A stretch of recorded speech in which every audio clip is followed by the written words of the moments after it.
Milford Exempted Village School District. Please call the roll. Ms. Powers? Yes. Ms. Will? Yes. Mrs. Mason? Yes. Mrs. Chestnut? Yes. Please join me for the Pledge of Allegiance. I pledge allegiance To the flag of the United States of America and to the republic for which it stands, one nation, under God, indivisible, with liberty and justice for all.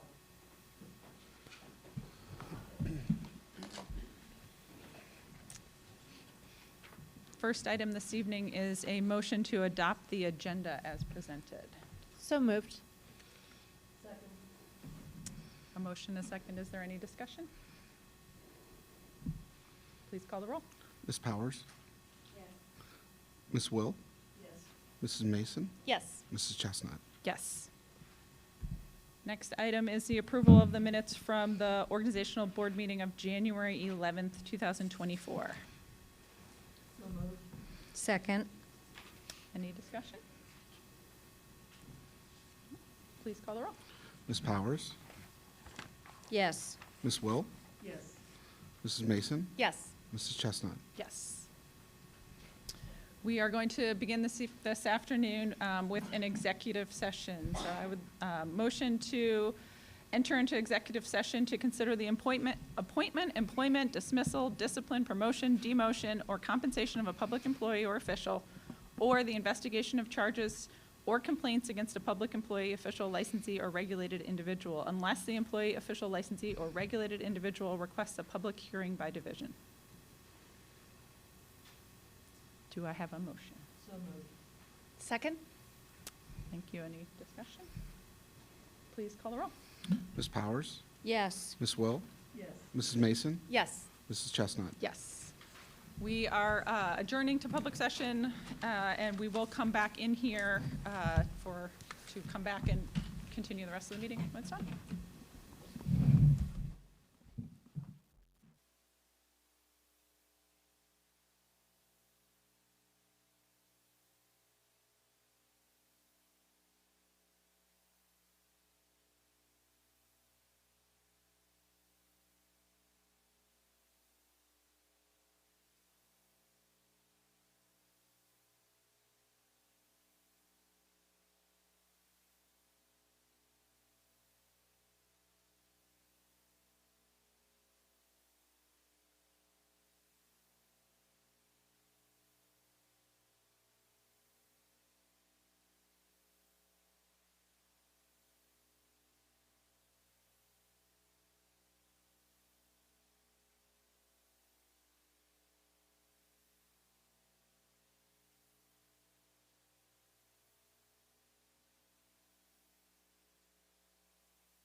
call the meeting back to order. We're adjourned executive session.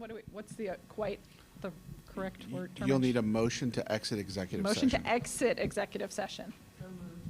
Second. Call the roll, please. Ms. Powers? Yes. Ms. Will? Yes. Ms. Mason? Yes. Ms. Chestnut? Yes. Thank you. Next up, Mr. Spicer. Yes, thank you, President Chestnut, members of the board. January is Board Member Appreciation Month, so this evening I would like to take a moment to recognize our board members. When I call your name, I'd like for you just to stand for all of us. And Emily Chestnut, Board President. Emily Mason, Board Vice President. Myra Powers, Board Member. And Mary Ann Will, Board Member. Just wanted to, yes, thank you. And you can be seated.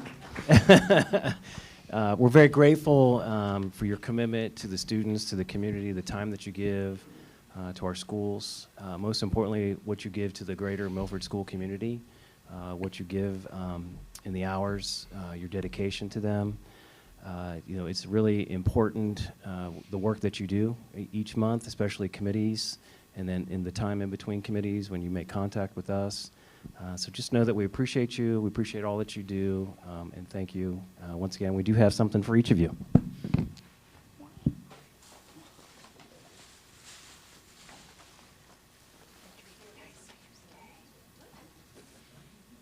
Thank you. Thank you. Thank you. You know. Well, I thought the community wants to know. Ooh. Oh.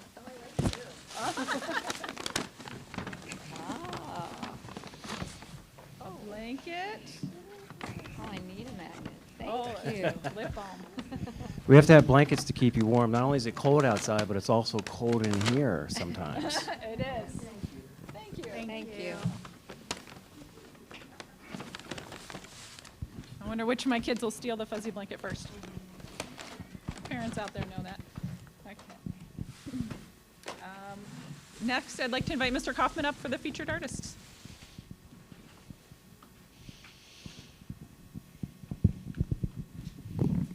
Thank you, President Chestnut, members of the board, new members of the board. It is a pleasure to recognize this month student artists from Mulberry Elementary. So if I could have our student artists from Mulberry please come forward, that would be great. We are also accompanied this evening, gratefully, by Ms. Kat Winslow, the art teacher, visual art teacher at Mulberry, as well as Principal Greb, who came out tonight to celebrate their student artists. Some wonderful work. I love as the year goes on, seeing the progression and the growth of the kids in the visual art. It's really, really awesome. So we're going to start with 6th grader Patrick Lights. Patrick drew the cartoon Santa in Sharpie and marker behind me. Congratulations. And then we have Grace Riddle, who drew has the Great Wave. She's standing directly underneath it in Sharpie, colored pencil, and watercolor. Congratulations. We have Haley Riley, who has done the abstract snowman. This one right here. Sorry, I should read the name tags. That would help. Sharpie, marker, colored pencil, and watercolor. So Haley, congratulations. I have Elena Moore, who did the Winter Dogs in Sharpie and watercolors. I have Olivia Cosentino, who did the Monet Bridge, beautiful in watercolor there. Congrats. Leona Minerding, who has done the owl. She's in 2nd grade. Leona, I have John Dashley, who has the cupcake and liquid watercolor back there. And then I have Cole Tissett, who did the Jim Dinehart and liquid watercolor. Great job. Congratulations. Congratulations to all of our student artists from Mulberry Elementary.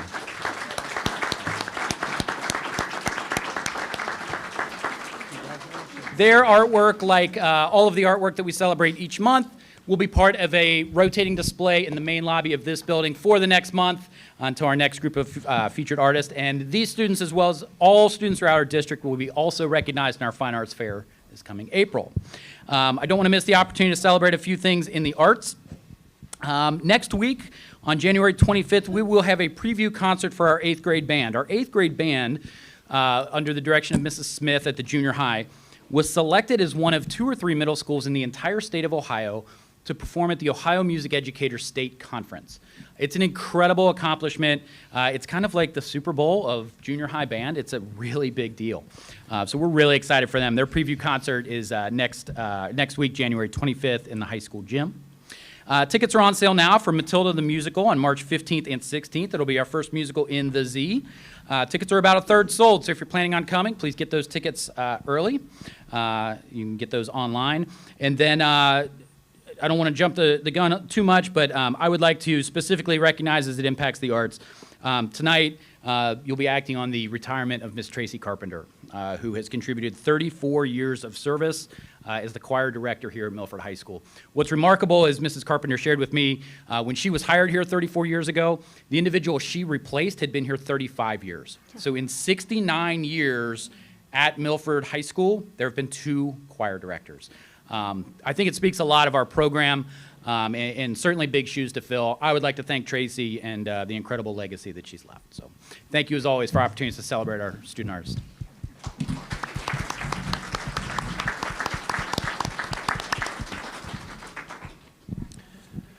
Mr. Kaufman, are you taking them all out? Picture time. All right, picture time. We'll let you gather out. All right, while we do picture time, I would like to invite Principal Sarah Greb to the podium. Starting this month, we're going to do something called Around the District. This is not quite as extensive as the Dave Miranda Good News Report, but it is individual. But it is an individual. You know, we're going to highlight some individual schools. So I know that Principal Greb has brought some staff members here as well to present to the board and the community some of the great things happening at Mulberry Elementary. Yes, thank you. Good evening, President Chestnut, members of the board. I'm Sarah Greb, the proud principal of Mulberry Elementary School. Let me first start off by saying how proud I am of our student artists who shared their talents here tonight, and thank you for taking the time to recognize them. This evening, I have 6th grade teacher Samantha Hagen and 5th grade teacher Beth Wanamaker with me, who will be sharing some highlights of Mulberry Elementary School. So our theme for this year was Lights, Camera, Action, All-Stars. Okay, you can go to the next slide.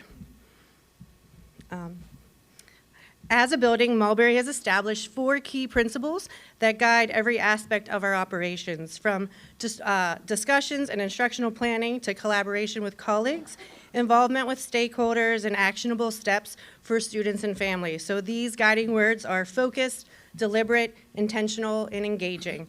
This slide outlines descriptions of how each of these words influence our practices and contributes to our overall climate at Mulberry. So with that, I'm going to turn it over to Sam and Beth, who are going to share out some specific things that are happening at Mulberry.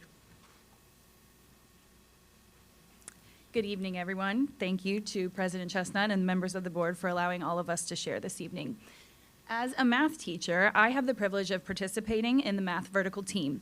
During our collaboration time, teachers from kindergarten through 6th grade work to build common strategies and common language to strengthen math instruction and deepen student understanding. One of the strategies that we utilize across grade levels is called Number Talks. Number Talks are a valuable instructional strategy that helps students develop their mathematical thinking and communication skills. During a Number Talk, students engage in mental math exercises where they solve problems and share their strategies with the class. These discussions encourage collaborative learning and help build a deeper understanding of mathematical concepts. Students become more flexible in their thinking, develop problem-solving strategies, and gain confidence in their mathematical abilities. Incorporating Number Talks promotes active participation and fosters a positive math culture in the classroom. Next, I'll share a little bit about our ambassador program. 2 of our featured artists tonight serve as 6th grade ambassadors. They happen to be my students. Our Mulberry Ambassador Program is a student leadership initiative designed to empower our students to serve as representatives of our school community. This program aims to foster a sense of unity, engage students in various enriching activities, and contribute to their personal and academic development. As ambassadors, these 5th Fifth and sixth grade students have the unique opportunity to develop leadership skills, refine their communication abilities, and play an integral role in shaping our school's vibrant community.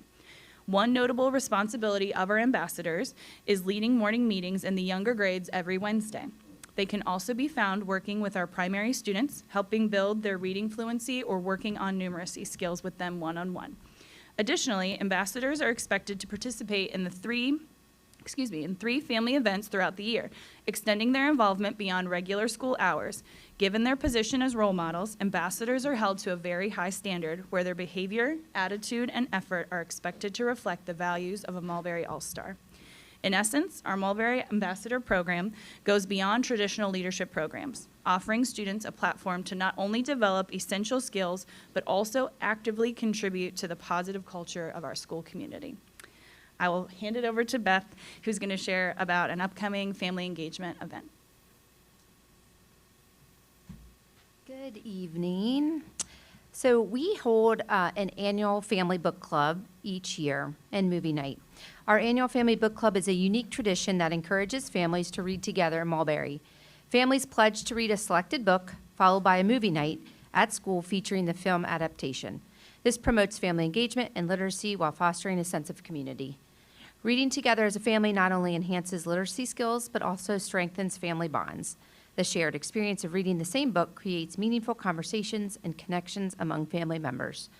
By concluding with the movie night at school, we celebrate the joy of reading as a collective community. This program aligns with our goal of promoting family engagement.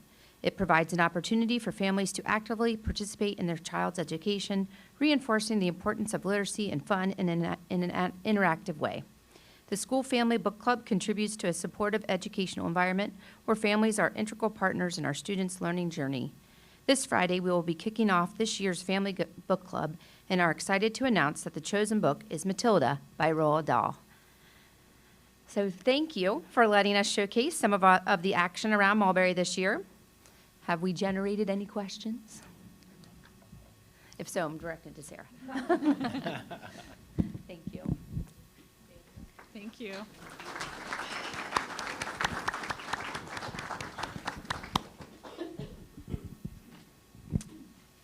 All right, very good. Our next item is a presentation by Jared Minderman and Paul Daniels. We're going to do a little conversation this evening around value added, what it means. And so, Paul Daniels. President Chestnut, members of the board, Mr. Espy and Mr. Spicer, thank you for giving us the space to share our student growth data from the 22-23 school year with you. Tonight, Jared Minderman, one of our MTSS coaches, and that stands for Multi-Tiered Systems of Support. We like our acronyms in education, and I will share the work we are doing across the district regarding student growth. Last year, Jared and I had the opportunity to receive a scholarship to go to the EVOS Institute to understand better how to take this data, value added, and translate it into student growth and tools for our teachers. Tonight, we'll be talking about growth, which is different than proficiency. The district is measured on both proficiency and growth. It is possible to be proficient on a test and not demonstrate growth, as well as the opposite, to demonstrate growth but not meet proficiency. While Jared and I are here to present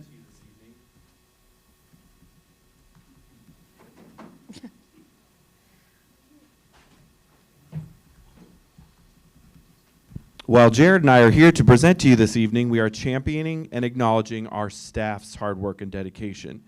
Each teacher that teaches a tested Ohio State test or end of course exam in grades 3 through 12 receives a value added score. But all staff are part of the equation to grow students. At this time, I would like to turn it over to Jared. Oh, man. Okay.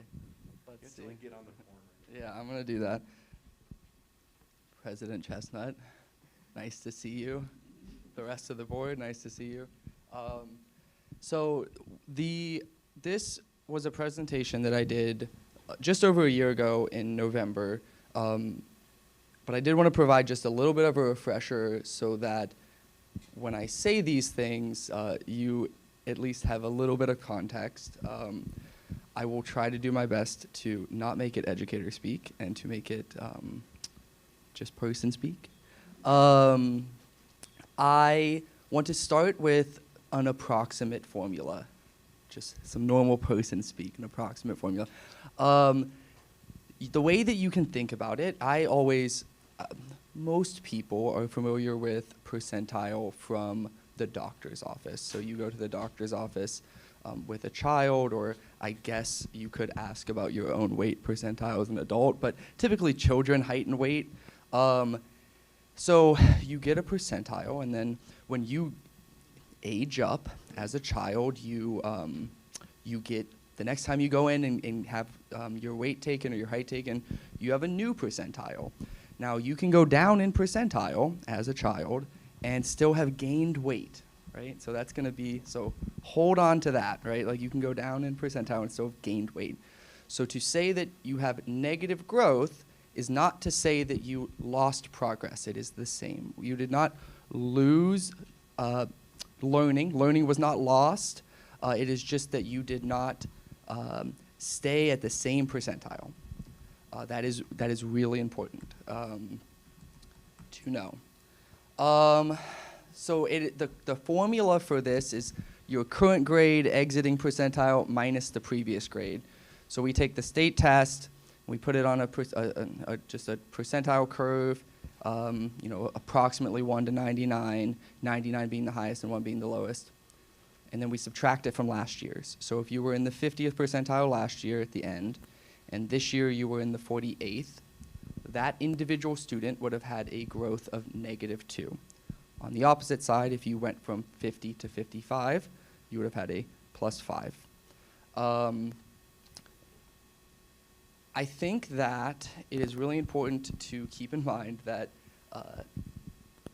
the smaller a population size, the more likely it is to not be overly reflective of just one thing.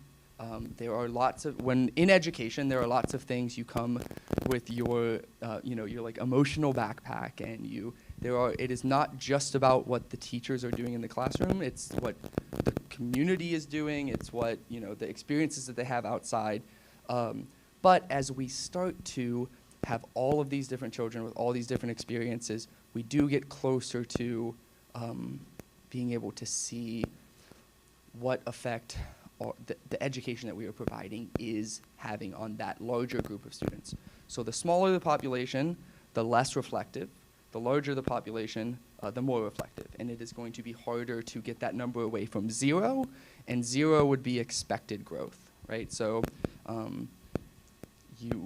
if you're in the 50th percentile 1 year, the expectation is you would receive 1 year of education, and you would finish in the 50th percentile next year. That would just be expected. Not everything goes as expected. What is good growth? Good growth would be, for a student level, I would be pretty comfortable with -5 to 5. I will tell you that last year our range was -50 to +50. I will tell you there's nothing that a teacher did that resulted in someone going -50, right? It's more likely that that student fell asleep during the test, or left halfway through, they were sick or something to that effect. And the range that we are not surprised by with a typical student would be -5 to 5. That would be considered pretty good growth. At a grade level and a subject level, -2 to +2 is really that range that we're comfortable with. We're saying that they kind of stayed where they should be. And then at a district level, you're talking about thousands of students at that point, and we're pretty comfortable between -5 and -0.5 and 0.5. So saying that they about stayed where they were last year to just almost a half of a percentile increase from where they were last year. That would be good growth. Anything above that would be great growth. Anything below that might be something that we would want to take a more critical look at. That's the introduction. So if we can go to the next slide. Do I have the button? Or cool. So this is a very simple chart that is just kind of showing, as a district, So I have our goal, right? That would be on the upper end of what we were comfortable with, that 0.5. Just as a reminder, last year's numbers, so that would have been the 2021/2022 school year. The growth numbers from there, and then our growth numbers from the 2022/2023 school year. The funny thing about the growth numbers is it's always a year behind, and that has to do with you have to compare 2 years to get the one growth number. That's that approximate formula that I talked about. So it's always a year behind that you're talking, but I do think it's very important to look at. And what we can see here is that we did have pretty great results. We would call it a stretch goal to be above 0.75, and we hit in math across the district. So this is all students 3 through high school. Our district growth was 1.07, which is an increase from last year of 0.71. That's great. I can't emphasize enough how great that is. I was overly excited to see that number. I was really excited to see the 0.71 the year prior. So to have that 2 years in a row, that is something I was very excited about. Something that we were we had our eye on last year was the ELA side of things. So that would be 3 through high school again. And so this is around the range of, just for your guys' context, 2,500 students contributing to this, 2,500 different students' growth scores contributing to this. Last year was -0.35, and this year it was 0.65. So those are good things. Those are good things. That's just the overview of our district as a whole. But to just highlight a couple of more things, I wanted to go a couple steps deeper. So we have this is just our top 3 growth areas.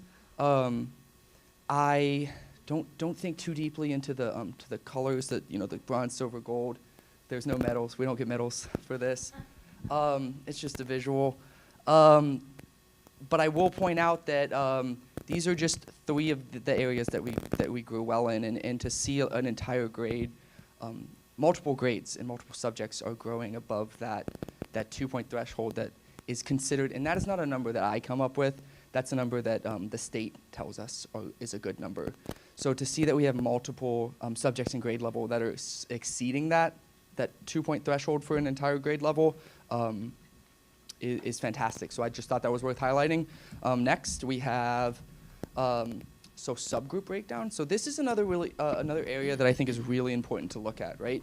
And that is, how are we doing with our students who potentially have different challenges? And so the ones that we look at here are economically disadvantaged students, our chronically absent students, and our students with disabilities. So our economically disadvantaged students, we had positive growth with, which is a good thing. Our chronically absent students, we do have that slightly negative. It falls within, for the district, because these are district numbers, so it does fall outside of that -0.5 that we said we were kind of comfortable with.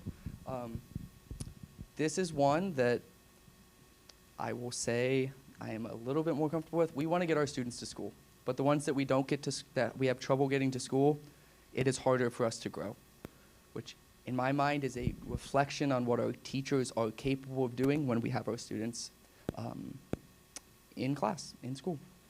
And then finally, our students with disabilities. This is one coming from a special education background that I find I take immense pride in, is that our students with disabilities have some of the highest growth numbers in the district for us.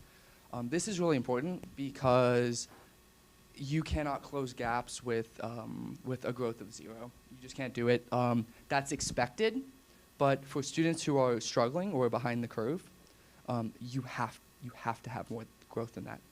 And so to have numbers like this year after year, which we do with our students with disabilities, these kind of growth numbers, is something that enables us to say that we are in a good place towards closing gaps with those students. So yes, something to be very, very happy about, and something that I am specifically proud of to be part of Milford, to be able to say that. So that's that. Just a little glows and grows table. Just as an overall highlights, right? Just a reminder, we reached our goal in ELA and we surpassed our goal in math, which is awesome.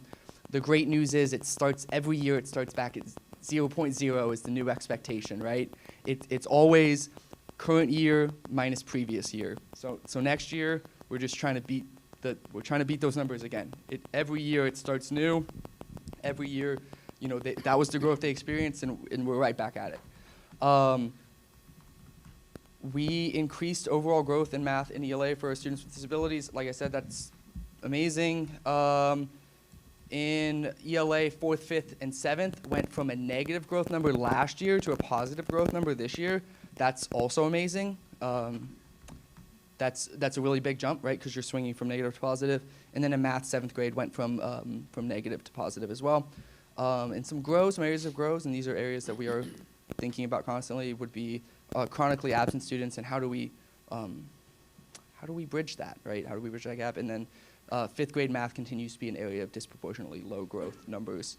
And that is also something that is it's an area of focus for us this year. And so we kind of saw that coming. We can predict, we don't get the actual growth numbers, but just through some of the background numbers that I can run, we can see what our expected growth would be, like some kind of our guessed growth. And we knew that 5th grade was going to be the case. Also from a proficiency standpoint, 5th grade was an area of concern. So that's my part of the presentation. I will stand around if there's questions, but we're going to keep on keeping on.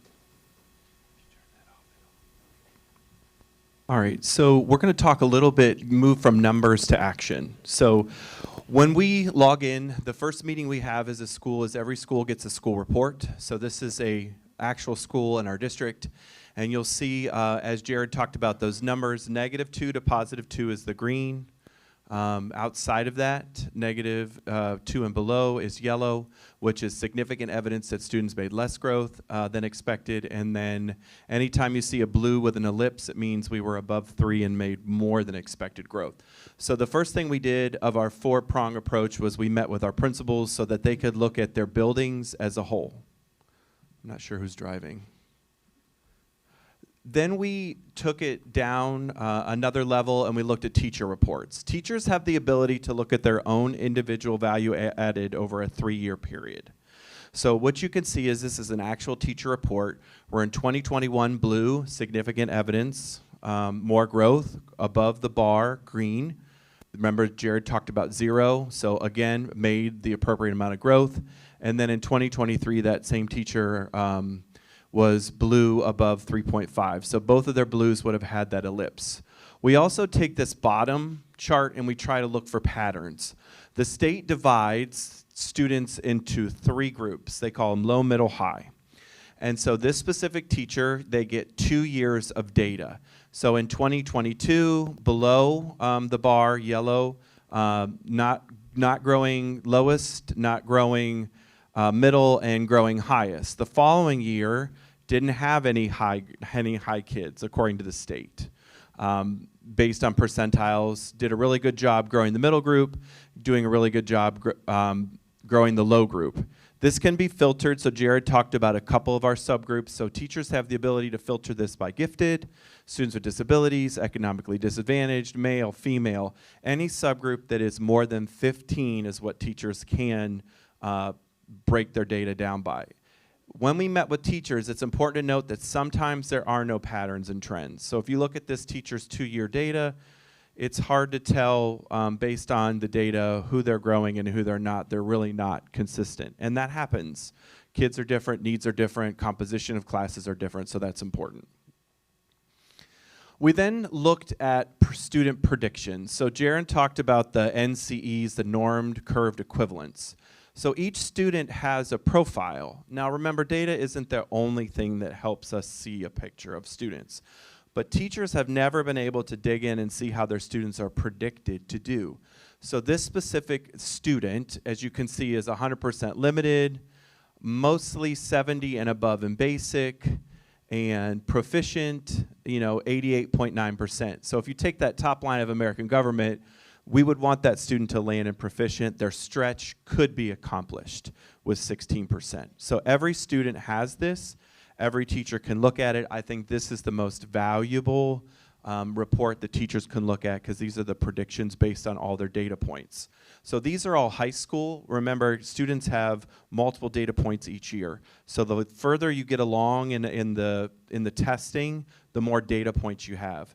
You don't have, growth starts in 3rd grade, and every test you take all the way up to your American government, that's sort of your growth profile. We also have the ability to make and give parents and students predictions based on their data. So ACT and SAT, they look at a remediation-free score. A remediation-free score means that you won't need to take a math or an English course in college that you wouldn't get credit. Like, we called that an N95. Before you could get into college algebra, you might have had to take N95 because you didn't meet the placement test. The other thing that we shared with our teachers at the high school was, do not use this as the only predictor, but if a student is on the fence about taking a test, it would be okay to look at their probabilities of a 2 or higher, a 3 or higher, or a 4 or higher. So you have ACT and SAT ramifications, and you can also look at your predictability on any of the AP exams. And then finally, these are the individual reports that we can give to students for data talks. So the top line is a student's journey from 3rd grade all the way to some end of course exams. So science only really has 2 points, 5th and 8th in bio. And then your math you have every year up until geometry. And then your English you have every year with a break in 9th grade to your 10th grade end of course exam. As you can see, there is no social studies value added. There's no predictors for that. And we also I want to be clear, we do see 2 areas where if our students know that the tests don't count, there is significantly lower value added and growth. That has been in geometry and American government. We're at 88% of our kids passing government, but we're showing one of our weakest areas of growth. So that red in growth is not meaning they're not proficient. They are proficient. It's their very last test. And unless you're really passionate about getting the social studies seal, and our teachers work really hard, and that's the only test that's given in a semester. So we just got our scores back for American government. So kudos to those teachers, because the kids are at the end of their journey and they have to do some extra motivation there. And then finally, that I don't pick the colors, but this is what we can give to a kid to show their probability of being advanced, accomplished, proficient, and basic. So kids have a little skin in the game. They can see where they're predicted. But I again want to iterate that this is not what a child is. It's not these abstract data points. But when we talk about going and learning how to use EVOS, it's about giving teachers tools, giving students tools, giving parents insight into their students' growth journey. And that should be it. Have we generated any questions? I have a few questions. I was just wondering, how long have we been measuring growth as a district?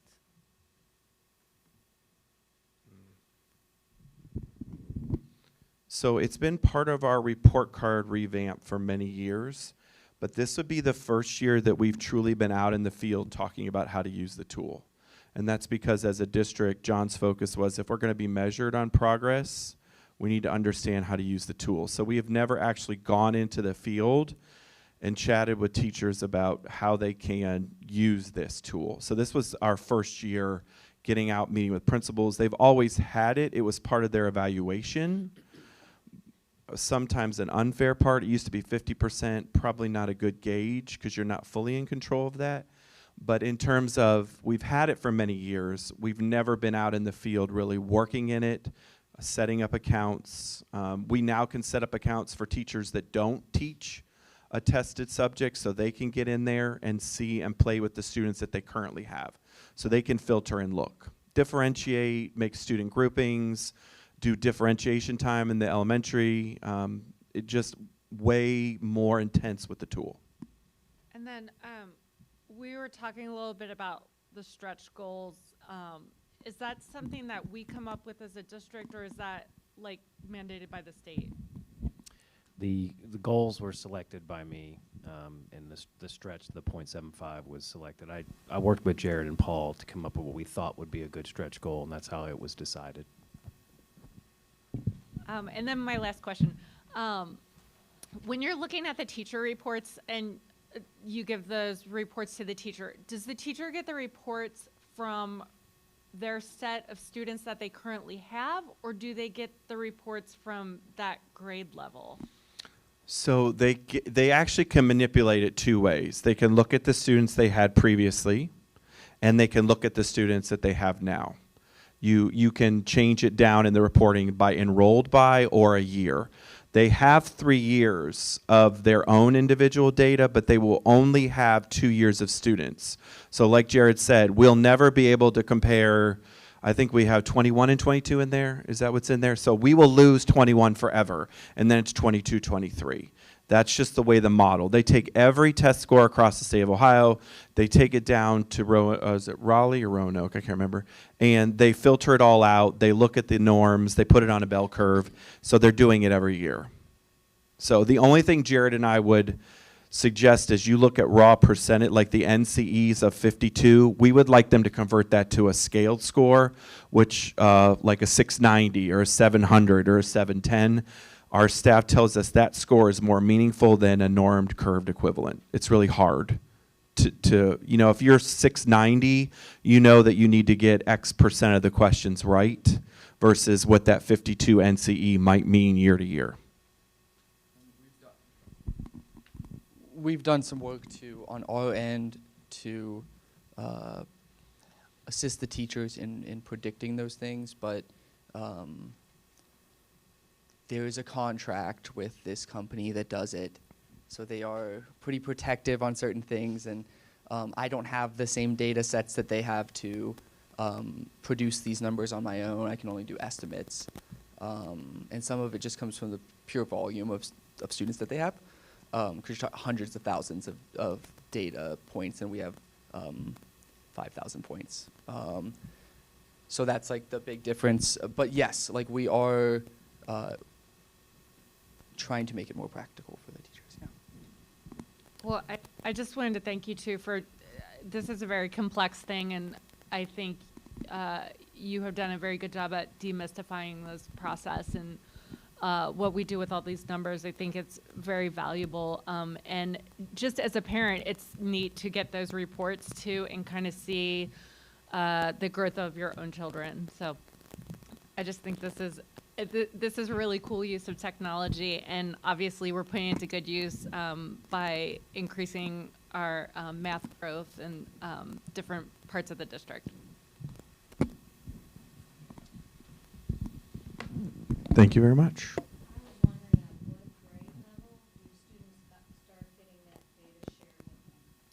It would be 4th grade.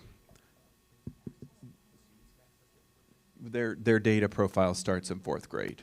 They need 3 data points to start their growth, and those 3 data points come from the fall 3rd grade OST, their spring math, and their spring English OST.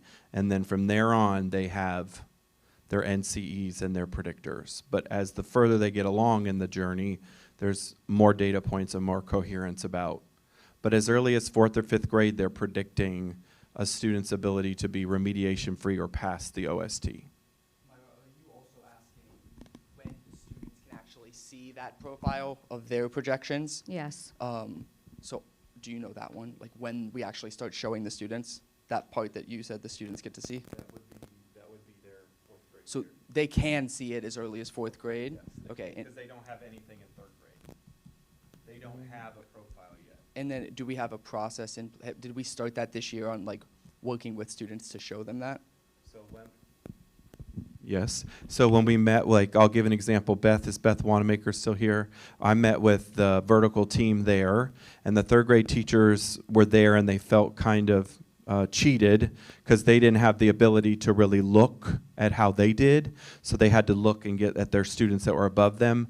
But anybody can go in. Sarah, I taught all this, as many people that wanted to meet, we taught them how to pull in the data reports and how to do the data talks. So We do have those. We haven't uniformly set expectations, but it was a light bulb moment for many of the teachers that we met that there's something that they could show kids about their predictions, and it's demystifying the test itself and what the predictors are.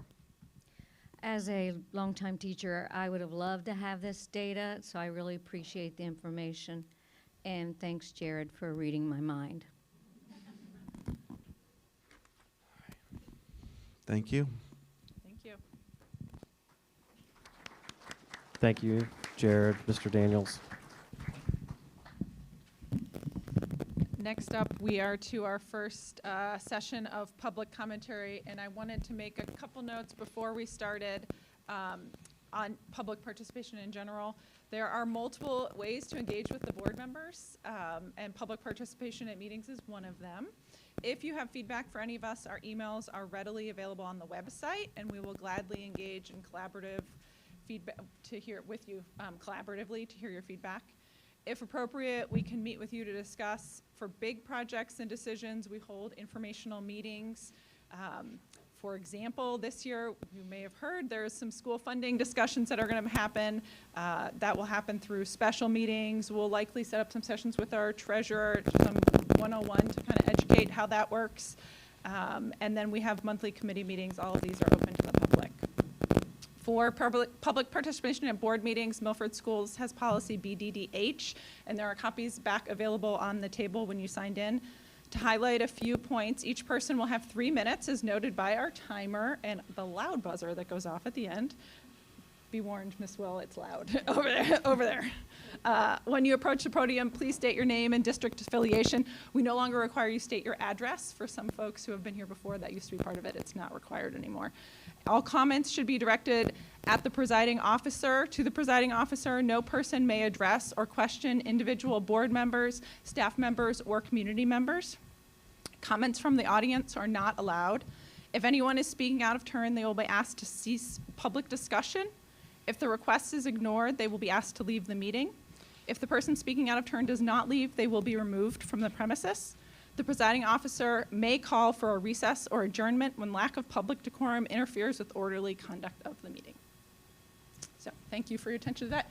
Mr. Espy, do we have any slips for participation? We do, just not for the first session. Okay. Continue. Our next agenda item is the board member replacement process. I would like to amend the agenda to add a resolution to approve the process for appointment of the board member as outlined below. We will meet in executive session as the 4 board members currently present on January 24th, and we will appoint based on previous applicants. Can I have a motion to amend the agenda to add a resolution? So moved. Second? Please call the roll. Ms. Power, Yes. Ms. Will, Yes. Mrs. Mason, Yes. Mrs. Chestnut. Yes. Can I have a motion to approve the resolution just mentioned? So moved. Second. And then we're going to have a little bit of discussion. For those of you who have not been present, this is the second opening that we have in the very recent past. So our options with Ohio Revised Code are that the board members who are remaining can appoint a position or set forth another process. So we just completed the first round, which included interviews, which brought us Ms. Will. And we have decided that moving forward, we are going to appoint from that process since it just occurred. Any other comments, questions? Okay, thank you. Call the roll, please. Ms. Powers, Yes. Ms. Will, Yes. Mrs. Mason, Yes. Mrs. Chestnut. Yes. Next up, some treasurer reports. Mr. Espy. Thank you, President Chestnut, members of the board. The monthly financial report you'll see up on the screen. We're now 50% through fiscal year 24, which is 6 months in. All funds are below the percentage of 50% of expenditures, except for the one-time funds are in and out. I've talked about that for the past couple meetings, so that's a good tracking measure. The only ones that are higher, athletics, miscellaneous federal grants, although athletics are actually trending back towards 50% now.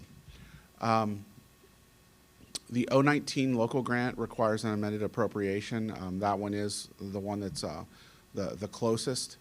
So that's going to be later in an additional resolution for amending the permanent appropriations. When we look at our expenditures are tracking $147,382 to the forecasted amount.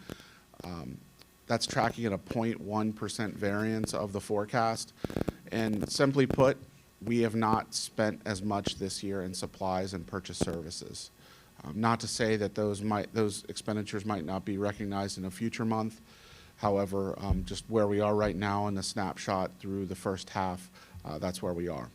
When we look at revenues, local taxes are leading to a $16,522 variance to the forecasted amount. That's tracking at 0.002% accurate to the forecast. When we look at our operating fund, we had a month-to-date $176,000 and change for a fiscal year-to-date of just over $1 million.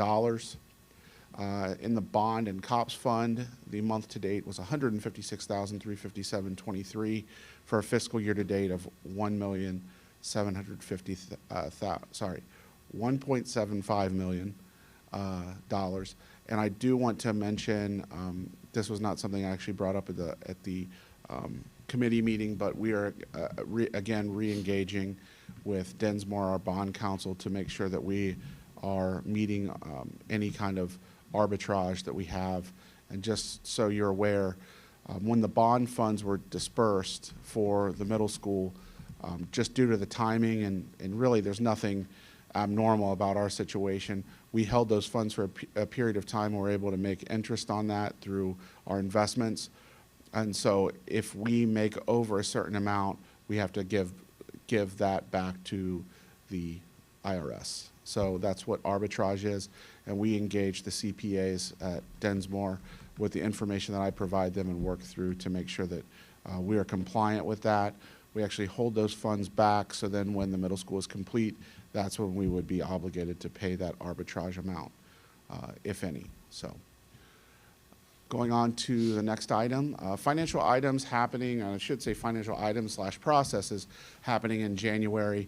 We're continuing with our financial audit with the Auditor of State. They were on site today. They're going to be on site 2 more days next week. So we are definitely nearing the end of that. We have completed our Medicaid audit for fiscal year 22, and we'll be starting the process for fiscal year 23 shortly. The SC View project, which is the project that I've talked about for this past couple months, we have sent our employee files to them. They're actually indexing them, and we're actually going to be meeting next week to review the sample employee file that's been completed and make sure that it's indexed the way we like it. Also, we're building workflows for our processes that will occur in that software, as well as building forms that can be completed. So think of like a Google form. We're essentially creating that, but it's going to have workflow on it, and then it's going to index itself once it goes all the way through the workflow. We are continuing our capital planning work with Bradley Payne Municipal Advisors. We've engaged a lot of different department managers and also decision makers that basically put together replacement plans. And so those replacement plans are going to be built into a 10-year capital plan for the district. And then in terms of the nuts and bolts of being one of the largest employers in the area, we have completed our 1099 process, and we've completed our W-2s actually, and I want to give kudos to the Treasurer's Office team for making sure both of those items got done. We just now have to print the W-2s, which is kind of a monumental task when you look at printing 1,000 W-2s. So that's the next item, but we're going to be working on that tomorrow and early next week. I wanted to start a new slide and include this every month. Financial big wins for the district, and I just want to say these things because we've talked about them in the past, most of them, but I just want to make sure we reiterate them for the community and also for the board, especially since we have a new member and soon to be another new member. We actually negotiated bank interest that began interest payments in April of 2023. This is estimated to bring an additional $1.2 million into the district this fiscal year of funds that we would have otherwise not had. That is in the forecast, so that's already part of the forecast that brought numbers in November and beyond, but I just wanted to bring that up. We also initiated a process with virtual card processing that essentially allows us to get paid when we pay our bills. And we're actually looking at a new process. I met with our bank today about streamlining and actually receiving additional funds through ACH payments. So that's ongoing, but we're definitely looking at trying to think outside the box to bring new revenue streams into the district. Our financial software evaluation that we're going through with SCView that I mentioned in the previous slide, that process is going to save the district at least $80,000 a year starting next fiscal year. So we're excited about that. And then just reminding everyone that as we went through from this time last year all the way up until April, when a finalized number was approved by the board for the November levy, we have saved $875,000 by shifting staff when a resignation or retirement occurs, as well as evaluating our vendor contracts. Finally, this is a little bit uncomfortable for me, so let me just work through this. There was definitely discussion about our superintendent's salary as he transitioned from his previous role as director of HR into his current role of superintendent. And so I actually asked Mr. Spicer if this was okay. I've pulled up his W-2s for 2020, 21, and 22. So those go left to right. And I've redacted information that's personal information as well as items that are HIPAA related. And I've shown and highlighted with the red box the amount that he was paid those years. So you can see these are federal documents that are used for tax filing that show what Mr. Spicer made over those years. Mrs. Spicer wants to know where the other money is.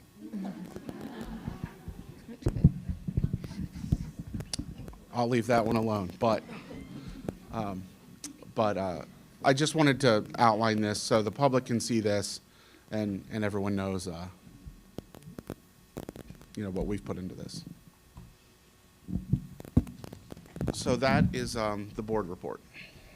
I had a question about your financial wins slide. All of those things, the SCView workflow project, the $1.2 million, the savings that we had with staff, are those all reflected in the 5-year forecast?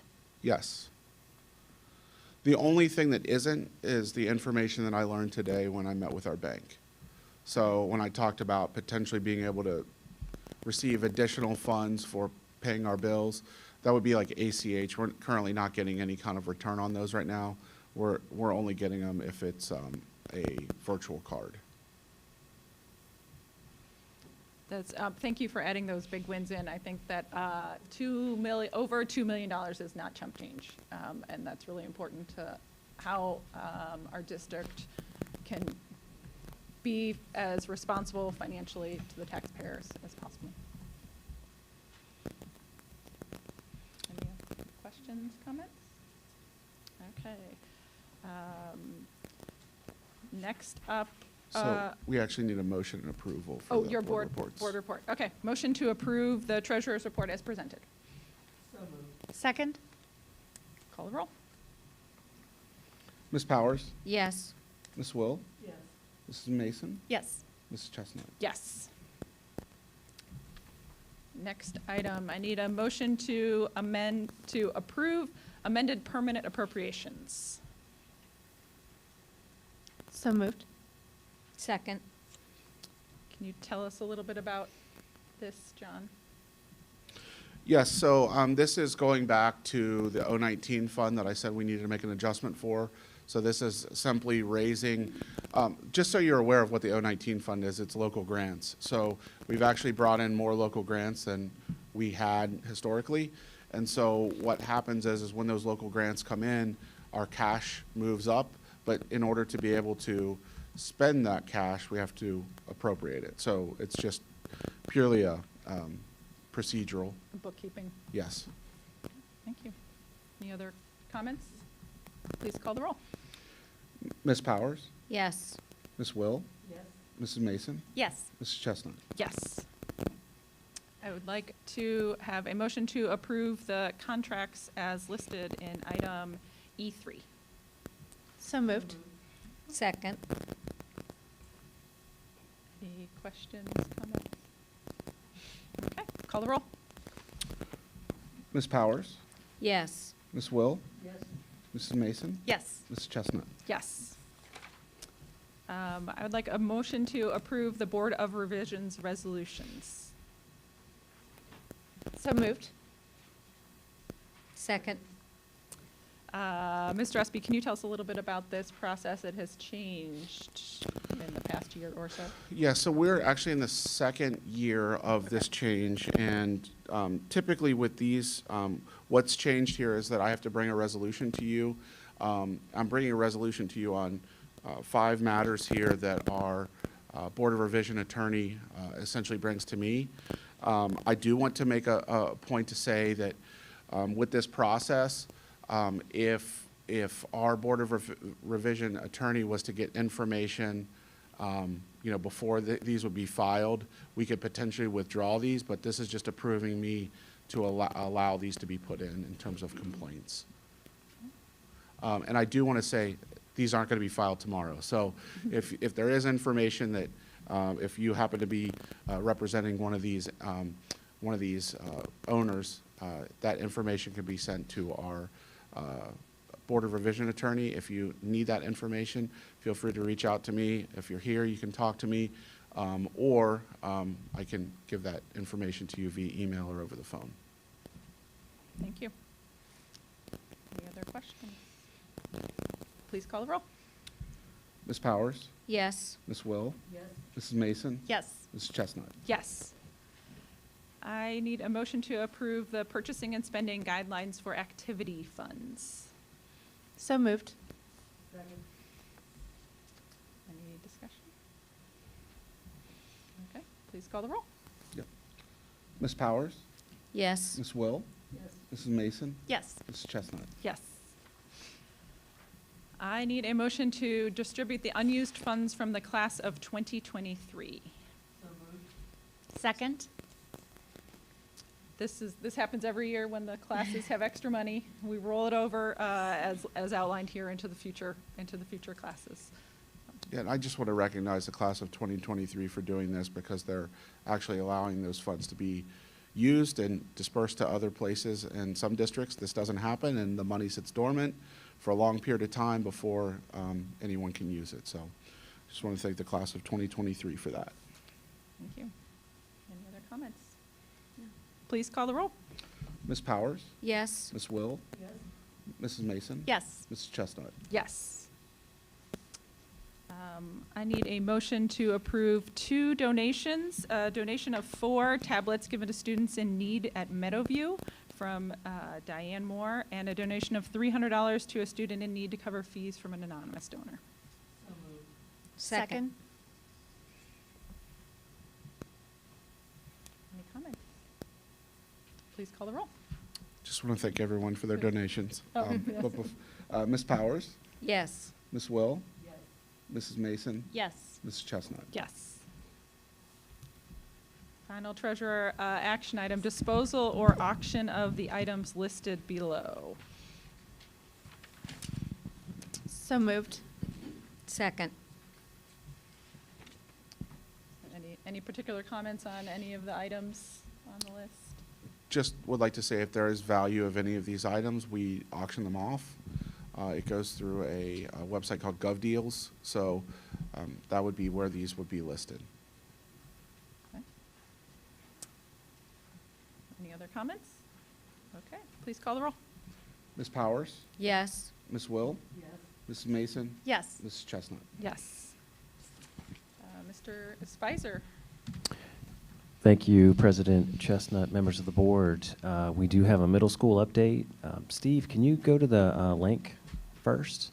So on our website, under, go all the way up for me real quick, under new construction, there's project details. There's a link there, and down below, you can see that there are photos from January 2024, some designs and other information about our project. And we will update the photos as we get them, either from Conger or Jeff or anyone that's able to take video and or photos for us, and we'll keep you updated. And so we have a bunch for this evening, and I'll turn it over to Jeff Johnson, Director of Business and Operations. Thank you, Mr. Spicer, President Chestnut, members of the board. It seems like the last month since our last board meeting, it's either been really, really cold and frozen or really, really wet and muddy. But construction continues. So what you see here is the gym area with the roof and siding going on in our field house. This is restrooms that have been going in. So these are the parts of the restrooms that you'll never see when you go use them, because eventually they're going to be covered with block walls, but these are the carriers, the water lines, and the sewer pipes that connect to toilets and whatnot in our restrooms. This is the backside. We haven't really shown this a whole lot, so kind of the gap between the two buildings that you're seeing will eventually be in the main entrance into the stadium, into Eagle Stadium. To the right, the larger, obviously taller structure is the gymnasium area, the field house. Off to the left, what you can see will be spirit store and concession areas that people will go to. And then the public restrooms are actually, will be in the building to the left, but will be accessed in between those two buildings. These are the bleachers, or those were the bleachers that were installed almost 35 years ago. They are gone, and starting a week from Monday, they'll start putting in foundations for the new bleachers that will sit in between the two new light poles we put in a couple of years ago. They will be about 50% bigger than the stands we put in 2017 that are on the north side of the stadium. So the new bleachers will house about 3,100 people. New gas line went in over Christmas break. We took the opportunity when students and staff were not here over Christmas break to get the gas line that went from basically right at Eagles Way and Wolf Pen, and then went into the site and then runs to the north and then back to the building. So that's the gas line right there. This is a pour that happened the first week of January. You can see the plumbing on the bottom side of the picture, the concrete pumper up on the top. That was a concrete pour. We did have a concrete pour scheduled for this week that was delayed due to between Martin Luther King on Monday, the cold temperatures. We've got the next slab pour, I believe, is next Wednesday or Thursday. So looking to try to catch up and do both pours that was originally scheduled for next week as well as the one for this week, but continuing to work through the cold and winter temperatures to get our slabs poured. This is what you can see is masonry continues to go up. This is the academic wing of the middle school. Due to temperatures, not only concrete gets poured, but also as we put in block, there's grout that goes in that holds that block. Not only just the grout joints that you typically see on masonry block, but there's also grout poured in between those. And those need temperatures to be able to cure properly. Excuse me. So what you see is tenting of those walls in order to keep the temperatures up. And that's an interior view of masons working inside of that tent. There are salamanders and heating sources to put heat into those areas to keep those block walls at the right temperatures.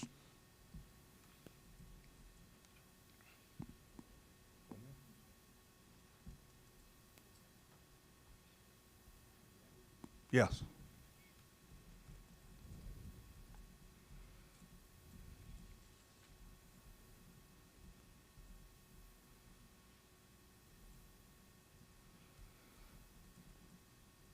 So this isn't real exciting, but I've been asked a few times over the last couple of months, how are we sure that what is being built in the field is what is supposed to be built in the field? Does it match the design? Is it per code? All those kind of things. So, you know, I'm out on site pretty much every day. Conger, our construction manager, has oversight to their subcontractors. Claremont County inspectors come out and inspect things and approve things as we go through, as well as SHP has a field representative. His name's Jerry Durr, who also goes out and inspects things. But we have a third-party engineering firm, Resource International, that is hired through SHP's contract, who is on site on a daily basis. And this is a cover letter of a weekly report that we get. OFCC gets the report, myself, Conger, SHP, a lot of people, that they document what they inspect on a daily basis.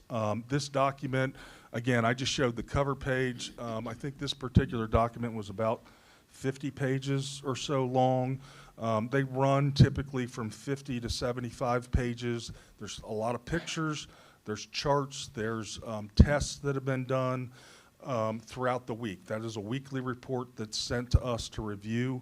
On top of that, they do, so every time we do a concrete pour, they take what's called cylinders. So they go to the concrete truck, they pour some of that concrete into cylinders, and they take them back to their facility, and they let them cure. They do a break at 7 days, and they look at what the pressure was that it took to break that at 7 days. And then they take another one at 28 days. At 28 days, it should be at the strength that is specified. If it's not, there's a report that's sent out. It's reviewed by the structural engineer, decide whether it's okay, it's not okay. If it's not okay, what do we do about it? They do the same thing with grout pours.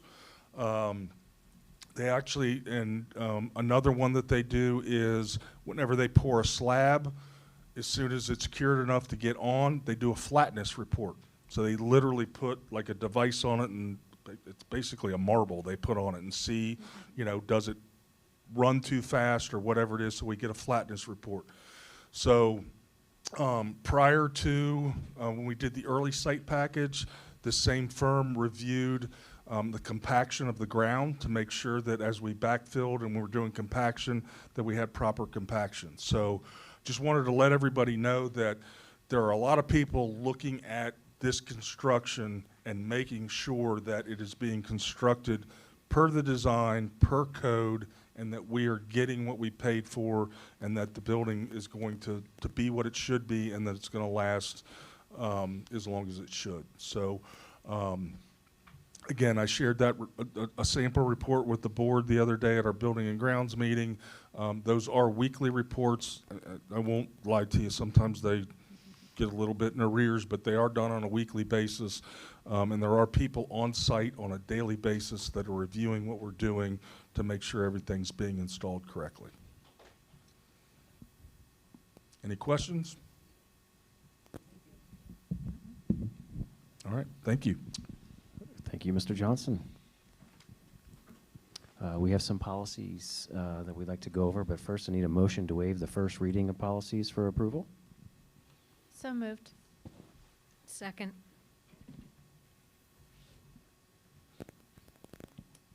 Do we want to discuss, approve the motion, then we'll do discussion? Okay. Roll call for approving. Ms. Powers? Yes. Ms. Will? Yes. Mrs. Mason? Yes. Mrs. Chestnut? Yes.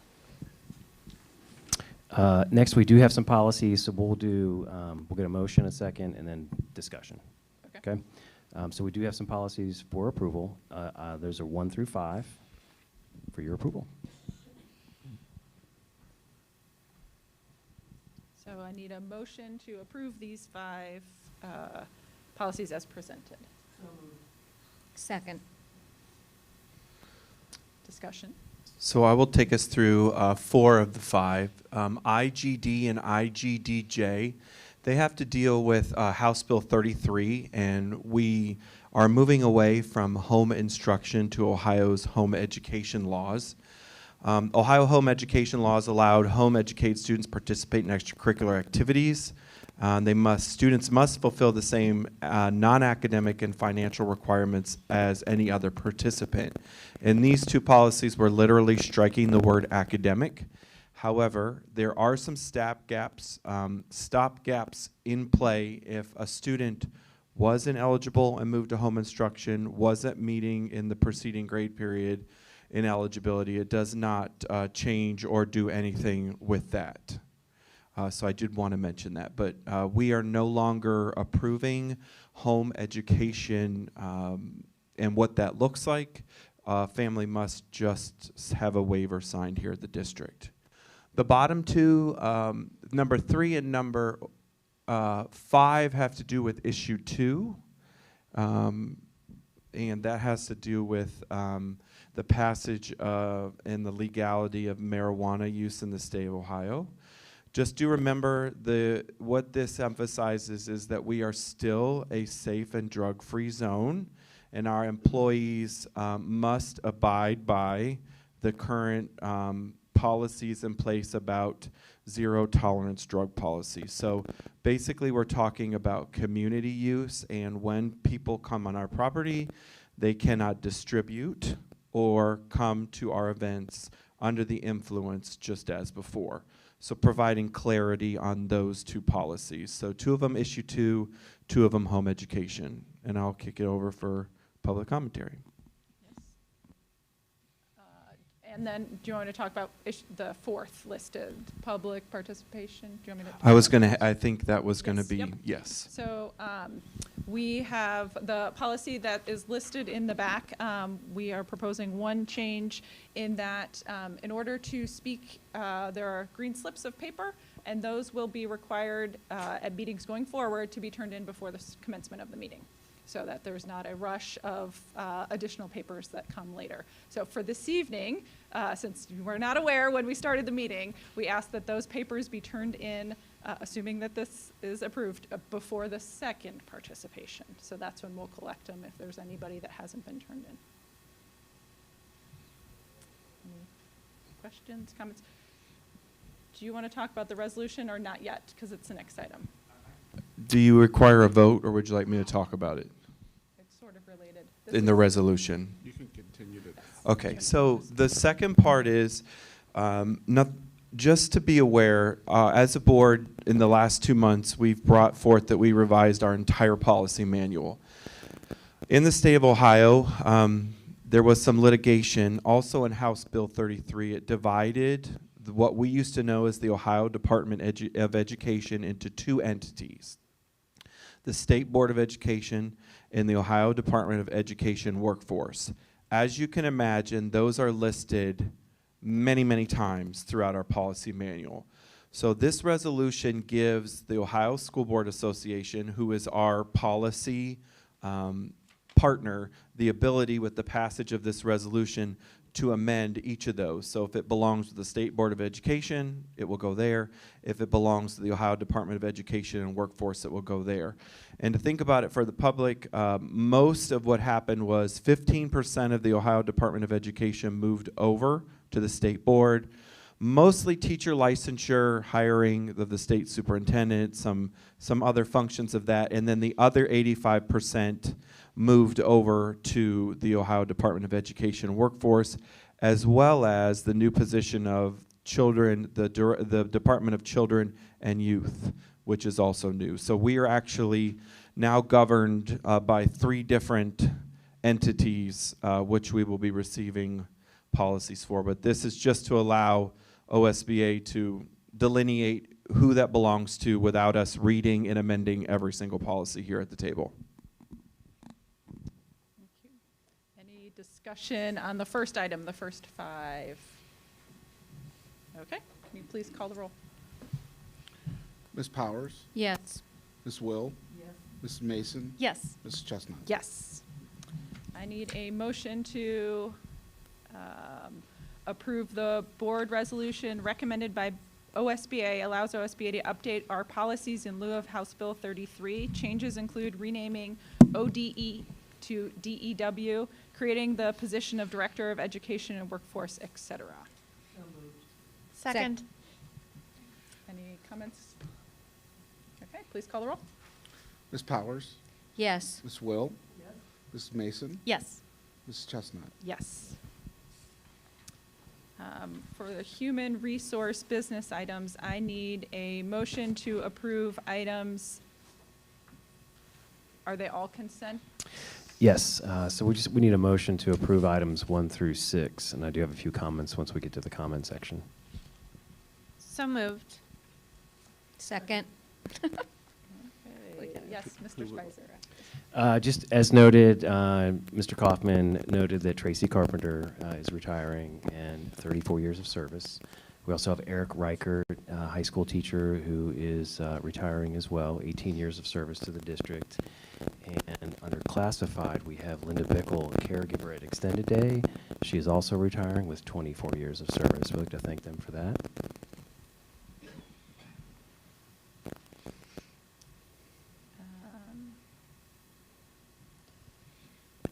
At this time, I also want to talk a little bit, item 6 is the interim treasurer contract.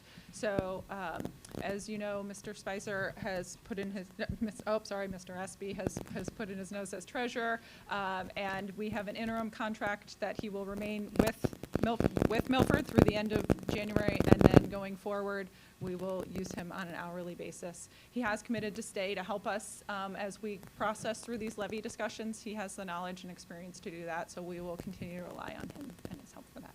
That's that contract. Okay. Any other questions? Okay, please call the roll. Ms. Powers? Yes. Ms. Will? Mrs. Mason? Yes. Mrs. Chestnut? Yes. Business operations, I need a motion to approve the change order CO-02 bus parking extension. So moved. Second. I know. Jeff's going to talk to us a little bit about that extension. Okay.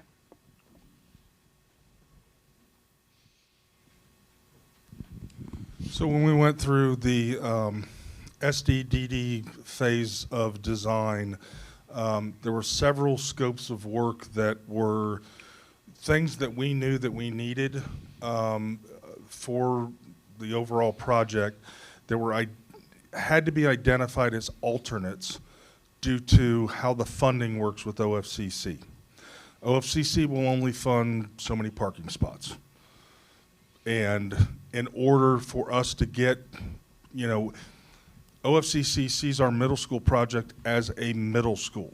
They do not see it as a middle school, high school campus that has a stadium on it, a high school, site circulation. It's one of the reasons we went to the voters on the bond issue. We included not just the square foot budget based on OFCC numbers, but we included an additional $6 million in site circulation and site safety.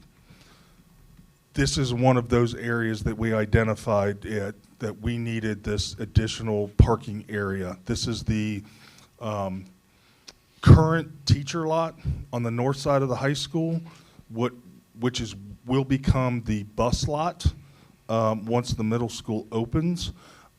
Basically, we just expanded that parking lot a little bit. This was part of the bid process. So there was competition as far as what the pricing was. So it was an alternate for those bids. And this is just, we need to get board approval in order to make that change to Conger's contract to add that to the GMP. There will be more of those coming. This was part of the early site package, which is GMP 1.1. There will be some additional alternates, most of them in GMP 1.2, but there's some of them that'll be a part of GMP 1.3 that we'll be bringing, if not next month, probably in March, It's just a process to get it through OAKS, which is the software we use to track everything with OFCC. Any questions? At the end of the day, will there be sufficient parking for teachers and visitors? Yes, there will. I'm not going to lie to you, on a big game on Friday night, it's still going to be crowded. You know, I mean, go to any park, go to any school, you get a big event, parking's always going to be a challenge, but on a day-to-day basis, I don't have the numbers in front of me, but we are increasing the parking that we've got on campus by, I want to say a few hundred, but don't quote me on that because I don't have the numbers on top of my head. Great. Okay. Do we want to do this or talk about the Duke extension? Let's finish this line item. So without further discussion, can you call the roll, please? Ms. Powers? Yes. Ms. Will? Yes. Mrs. Mason? Yes. Mrs. Chestnut? Yes. Second item under business operations, Duke line extension agreement. May I have a motion? So moved. Mr. Johnson, can you tell us a little bit about that? This is to bring electric into the new middle school. Yeah, I think we probably did that. A week ago, we did the easement for it. This is actually the line extension agreement for the cost that it takes to get the pole set and all that for the electric to the new middle school. Okay. Any questions? Please call the roll. Ms. Powers? Yes. Ms. Will? Yes. Mrs. Mason? Yes. Mrs. Chestnut? Yes. We are now to our second portion of public participation, Mr. Espy. And I would invite anybody who has a green sheet to turn it in now as well. Okay. Thank you. Kendra Banger?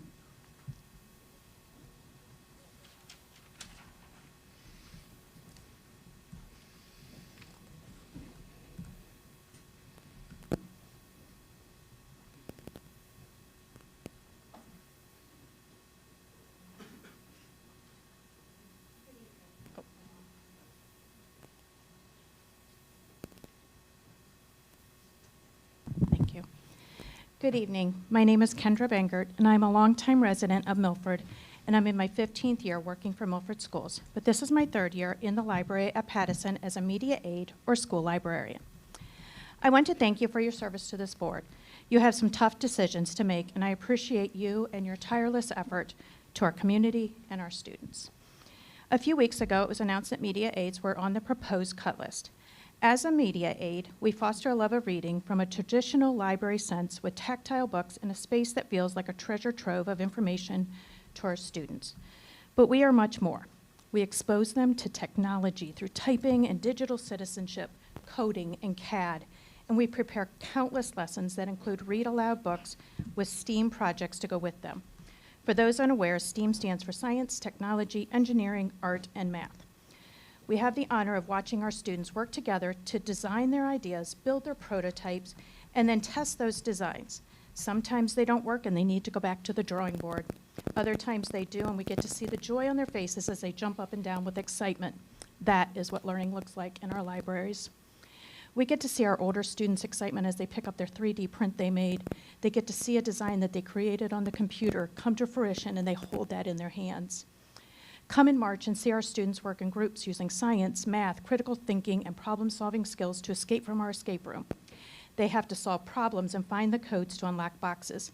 They love this every year, and they can't wait to open that last box and have the satisfaction of knowing they did it.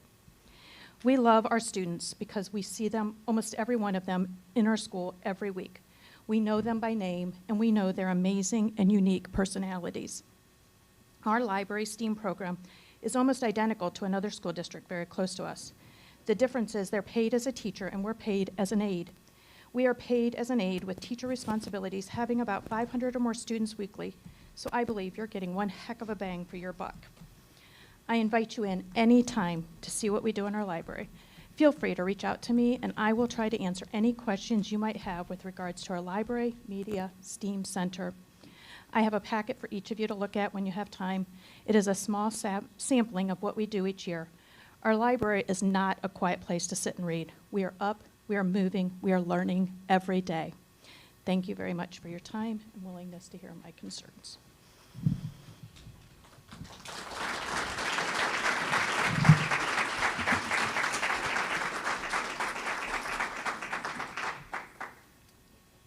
another one?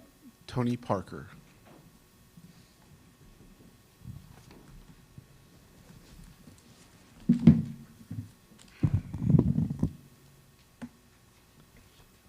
All right, my name's Tony Parker. It's not easy to get up here and talk. I got up here and talked last time. You know, I was passionate, I was frustrated. That wasn't out of nowhere. I taught in the district for 5 years, I have years of frustration that's built up inside of me. And yes, I have emailed active board members. The response I got was, if you're only just gonna complain to me, I'm not interested in hearing it. And since the community is big on proof, I do have that in my email. I am a passionate person. I taught a lot of the people's kids in here. No one has saw me get that passionate publicly, and you will not again, okay? I want to say what that was me expressing my internal frustrations of the ways that I was treated as an educator in this school. What made me actually get up and speak, though, was when 2 board members resigned, and then the way that this team chose to choose the next board member. Just because it's legal doesn't make it right, okay? It's unacceptable, in my opinion, because of the basic definition of conflict of interest. Not only was I an educator, I'm a business professional. I've worked with P&G. I'm not ignorant, okay? I'm well respected within my career, and I didn't get up here to stir anybody up. I got up here to speak my personal truth, and I do not regret that. The reason why I'm speaking today was because I saw an article come up, and I knew that I had to read it to this group. So here I go. Who is shaking the jar? Did you know that if you put 100 black ants and 100 red ants in a jar, nothing will happen? But if you shake the jar hard enough, the ants will start killing each other. The red ants consider the black ants their enemies, and the black ants consider the red ants as their enemies. And the true enemy is the person shaking the jar. So who is shaking the jar? Why is the community so divided? Why are board members quitting? You need to ask yourself these questions, and your answers can't be based off of who's going to win the next social media debate or who's going to sit on which side of this room. This is about your children. People are quitting because of consistent passive-aggressive bullying that takes place on this podium. It's public, guys. You can argue with me and say that I went crazy or whatever. It's public. We saw it for years, and now we have a board and a team that is cherry-picking their members. Legal? Maybe. Unethical? Yes. Okay? So I'm just going to leave with this.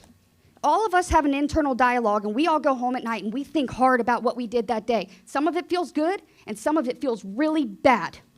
When you go home and sleep tonight, I know that I spoke my truth, and I have enough proof to back it up, and I'll get there. I'll get there in time. Okay? But I want you to ask yourself, why are you so adamant to win a fight and be right instead of do what's right for the kids in this school? And every kid should be represented, not only the ones that are being cherry-picked by the board members here. Thanks.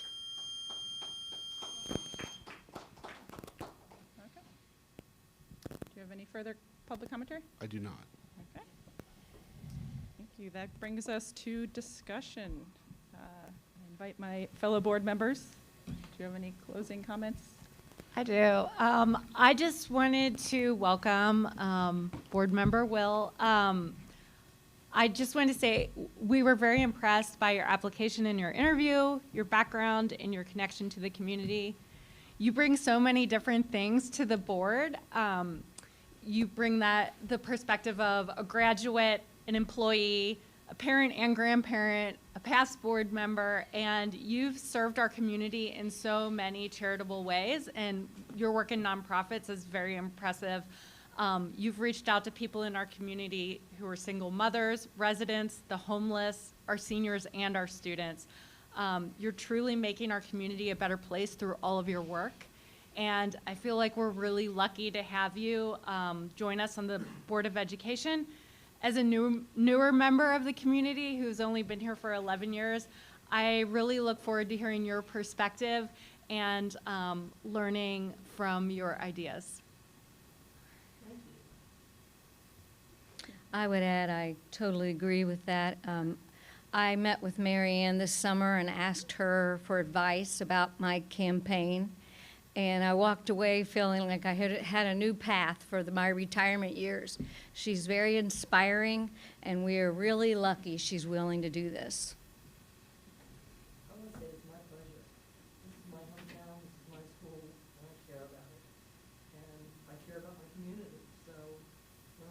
wish to submit a resume, my first reaction was, are you serious? No. And then they came back and said, please reconsider. My brother said, I hope you don't get it. That's not good. So I'm looking forward to doing whatever I can do to make this a good place for our children. It just gives me great satisfaction. And if you want to know what my background is, it's from the school's website. Please feel free to look at it. I'll be happy to sit down with any of you and talk about what I've done and what I plan to do. But it's my pleasure to be here. Welcome.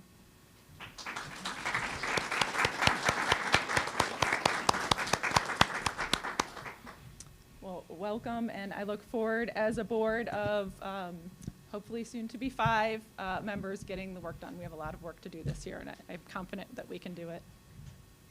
Our next meeting is going to be Wednesday, January 24th. It's going to be a special session, a special meeting, so that we can meet and appoint the next board member and then move into a work session specific to the levy. Mr. Spicer and Mr. Espy are going to bring some information forward about what the possible scenarios look like. The reality is there will probably be cuts of some sort, and that's an important thing that we need to start considering. Following that, our next board meeting will be held on the February 15th, 2024, here in this office at 6 o'clock. And I would like a motion to adjourn the meeting. Second. Any further discussion? Call the roll, Mr. Espy. Ms. Powers? Yes. Ms. Will? Yes? Ms. Mason? Yes. Mrs. Chestnut? Yes. Oh.